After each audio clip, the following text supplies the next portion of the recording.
I am your friend, Dr. Charles Apoki. The secrets of great men are in their stories.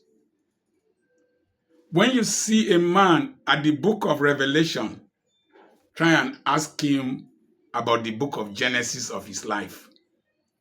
Most of us admire people at their time of harvest, but we don't know their stories in the time of planting and even bush clearing. And the problem we've had in Africa is that every person tries to be secretive so that people can admire them as being special. Me, I don't want to be special. I don't want to even be normal. In fact, when most people see me physically, they are usually very disappointed. I don't look like the superstar they think they imagine in their heads when they listen to me on radio. Somebody once asked me, "Are you the real Dr. Pokey, or there's another one?" I said, "Now me be this. It's me be this. It's me be this." I went to preach in the church. They refused to give me seats. They didn't realize I was the guest speaker. Another time I went to preach, I sat near the pastor that invited me because the person who came to carry me from the hotel, I sat with him in the front seat.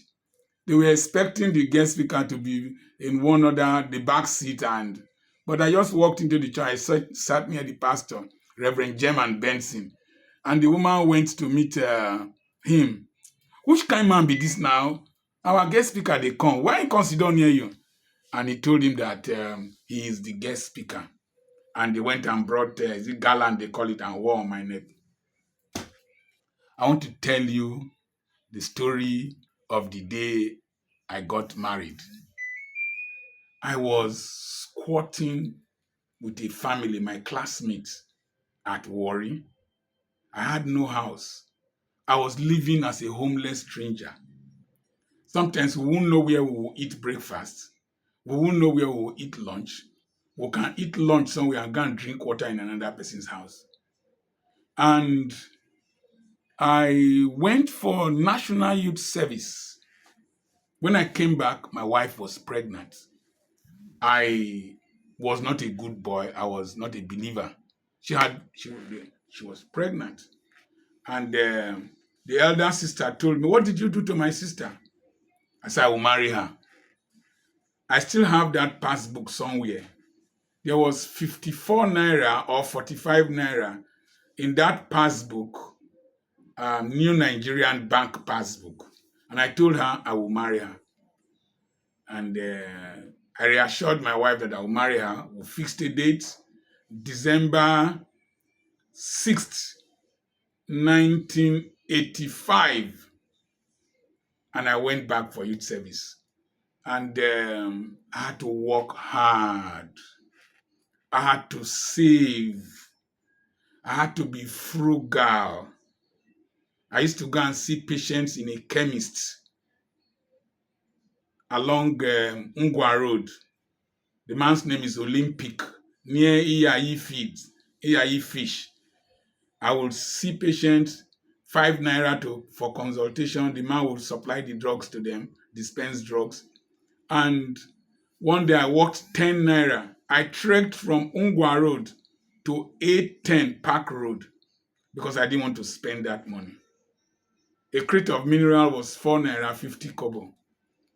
And so I was able to save 3,100 naira.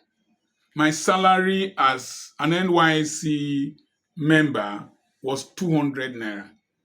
So I was doing all kinds of locum jobs, that is private practices in different hospitals, acquiring skills, and I saved 3,100 naira because I have the expenditure I made still with me. I have, after 29 years, I have the expenditure I made, the paper. And because I'm always very detailed with keeping records. So for my people to go and see my wife's people, every bill, cola nut, this, I paid all. In fact, the day they traveled to go out for the wedding ceremony, the marriage ceremony, traditional marriage ceremony, I paid for the bus. I bought the cola nuts. I bought the film that my cousin used to take the pictures. He gave me the film. I had to go and print them at Aba. I paid for everything. My brothers were not around. Only my cousin, Jimo Egbejule, was there. And my friends came. One nice man gave me his Kumbi bus, which is a truck. It has a boot and then the cabin to carry my things. Dr. Reginald Westwood was the driver. My friends were poor like me, so the drinks I bought for my traditional marriage were the drinks. They borrowed drinks from there to do Bachelor's Eve. Later, they replaced them the next day. And I bought drinks on credit from Chief Emore. Till today, I don't forget that. I bought drinks on credit from Chief Emore. And I've had to relate with his children and his wife. And so we went for the marriage ceremony. I did what I could do. It was okay for my age and for my financial status and in that family, because I was relatively the first in-law that was going all this out. And I was 26. So when we got home, we slept in a room upstairs, and there was no curtain in the room. So my wife used her wrapper, tied her wrapper across the window. That was our curtain. There was no bed. So she put her wrapper on the floor and we slept on the floor. That was honeymoon for you. We slept on the floor, concrete floor.